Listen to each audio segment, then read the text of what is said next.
Hello, good morning, good evening, good afternoon, wherever you are in different time zones. So, in my last video, I talked about EOMONTH formula, a formula which you can use and plot basically dates, and through formatting, you can convert them or show them like it's a month. In this video, what we're going to talk about is how we can leverage those dates and use them as condition in SUMIFS formula. I hope you are aware of what SUMIFS formula is and how it works. Let's discuss a hypothetical scenario which will help you understand this SUMIFS formula and how you can use a date criteria into it better. On your screen, you are seeing an email request which is asking for certain opportunities data over last 6 months and broken down by month.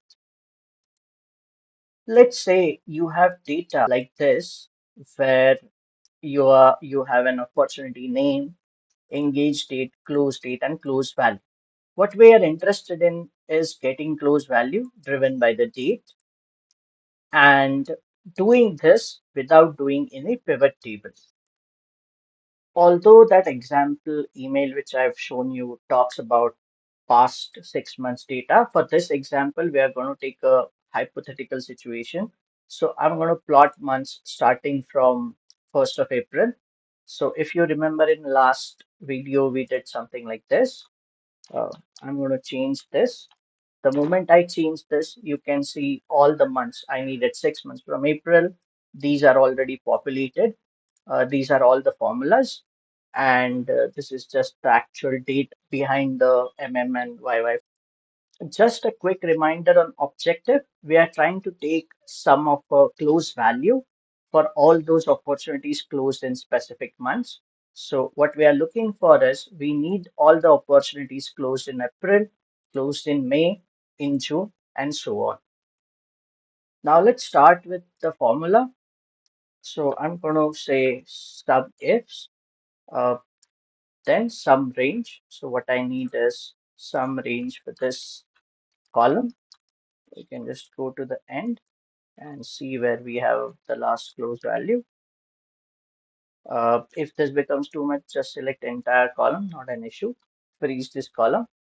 Then the next point which we need is a close date. So then you can see on screen it says criteria range 1. So where is the range where from which it has to assess the criteria? So I'm going to select this. I'm going to freeze this also. Now comes the interesting part, how we are going to give the criteria. So what we need is all the opportunities closed in April, 1st April afterwards, right? So I'm going to say I need something which is, so let me select this, and we need greater than or equal to, put an ampersand in between, and then you have a criteria. And what I'm going to do is I'm going to freeze the row third. It's not required in this case, but usually if you want to drag it down, let's say you want to give additional criteria for a product, it's good to freeze the row because my criteria is in third row. So if I click enter, it's going to give us a value. Now just think back for a minute. We have added everything, all dates after 1st April. And that's not what our intent is. We want to restrict it to the month of April only. So one criteria is everything after or equal to 1st April. The second criteria should be it should be less than the 1st May. And that criteria we're going to add now. Right. So we are going to, there are two ways you can do this. I usually copy paste and I'm going to change this to be not $3 because this is where my 1st May is. And very important thing is an operator. We need a less than operator.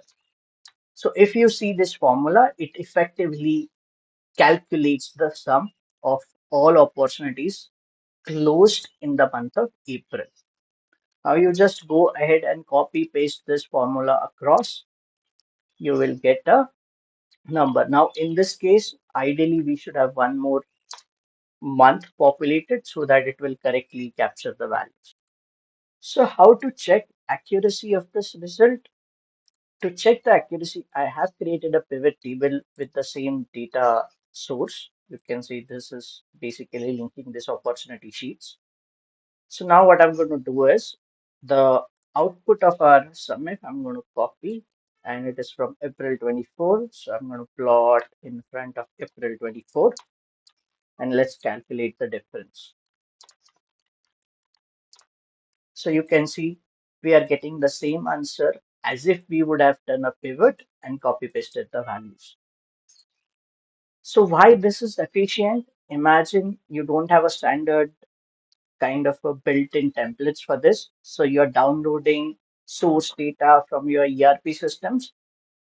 Then you don't have to do a pivot. You can just plot months and do SUMIF, and your answer is accurate and ready. So this is much efficient way rather than creating a pivot, manually typing the months and copy pasting again the values from pivot into the table. Do let me know if you have any questions about this formula. Do let me know what do you think about these videos and your feedback on the same.